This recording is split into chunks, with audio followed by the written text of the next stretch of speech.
In wake of Friday's shooting at the Aurora movie theater, we have found out that Colorado gun sales, and I'm really not surprised, but I'm quite disappointed by this, have shot up more than 41% over the weekend.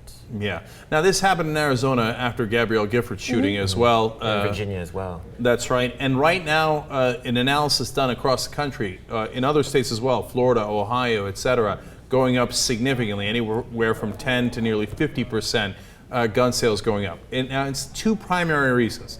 One is they think, oh my God, the politicians are going to take away my guns after this shooting, so I better go buy more guns. I love the logic in that, by the way. Okay, and second of all, which politicians? Okay, what are you talking about? Who's going to touch that right now? Are you kidding me? Are you talking about President Obama? I wish. He's not going to come within 10 miles of any of your guns. He says over and over again, only applies to existing law. Anything that we want to do, we will propose no new laws. They're absolutely clear about that. The second reason why the numbers are going up for gun sales is because people are now thinking we're living the OK Corral. So if everybody else has got a gun, I guess I need a gun. How else am I going to protect myself? And the NRA and the gun manufacturers that fund the NRA are thinking, yes! And so they're getting a windfall from these massacres. That's literally what's happening. Yeah. Yeah, I mean, to be able to sit there and say, well, if you had been armed, you would have been able to protect yourself against James Holmes is so scary. I mean, it's so just, and that's what's happening in the wake of these shootings. That's what's happening. Like you said, the NRA, these gun manufacturers are using this for a sales advantage and for a political advantage, which I just think is like the lowest of low. But that's what they've been doing for decades. That's their bread and butter. Scared the living hell out of people, and the more shootings there are, the more scared they are, the more guns they buy. Right. And it's the biggest irony there is. It is. Well, it's very interesting. Gun sales ticking up in Colorado was 43% to nearly 3,000 people who wanted to buy a gun over the 3 days following. So that's 43% more. So that's around 1,200 would have been normal for those 3 days. So that's about 400 people a day are looking to buy in Colorado alone. 400 people a day are trying to buy a gun. Well, we buy without this. Yeah, we buy massacre. 4.5 million guns every year in the U.S. Of the 8 million sold worldwide, 4.5 million are bought in the U.S. every year. It's amazing. And look, I'm not at the point where we're talking about banning guns. It's wildly unrealistic anyway, even if you wanted to do that. But that you can have reasonable gun regulation. In fact, Frank Luntz, of all people, who is the top Republican pollster, did a poll for mayors against illegal guns. And Frank Luntz is in favor of some gun control. Just keep that in mind for perspective. Anyway, they do a poll and they find out that even most NRA members are in favor of, you list all these reasonable gun regulations. You have to register if you're going to get a semi-automatic weapon, et cetera, et cetera. And they say 74% in favor, in the 70s, in the 60s, on all these things. It's not, even the NRA members, even the gun owners say, don't take my guns away.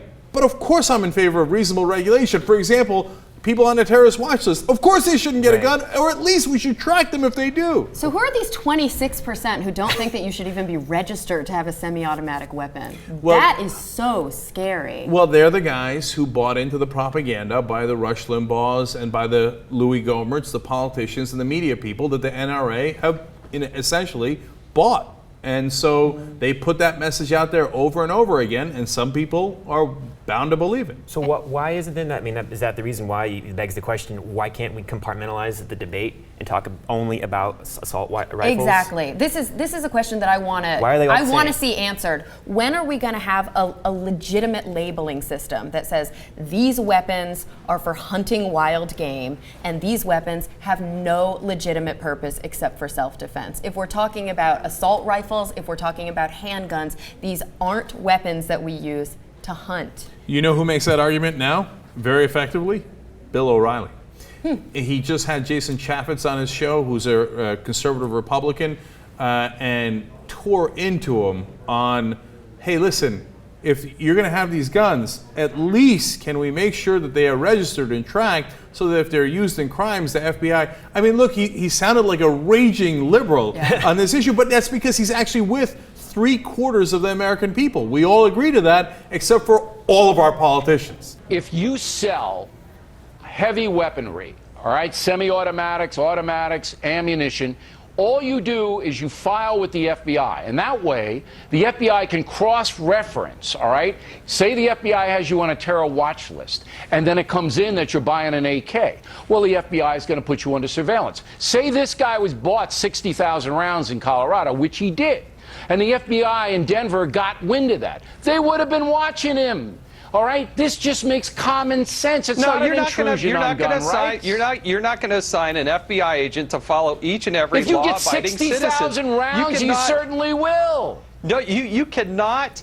You cannot say that the laws on the books are not tough and stringent Sure, on semi-automatic and automatic weapons. The kid bought 60,000 rounds and no federal agency knew about it. Are you kidding me? Does he have a blood clot? What? Yeah, what's going on there? Progressive hero Bill O'Reilly. Okay, but he's right. You know what? And the main thing that he said that's true is it's common sense. That's why 3/4 of the country agrees. I'm sorry, 3/4 of NRA members agree. An even larger percentage of the country agrees. Obviously, we should be tracking these semi-automatic guns at a minimum. And I love the counter argument. It was basically, 60,000 rounds, that's not enough to put a red flag out there. No FBI agent has the time to be able to notice something like that. 60,000. If you need 60,000 rounds to hit a deer, you are the world's worst hunter.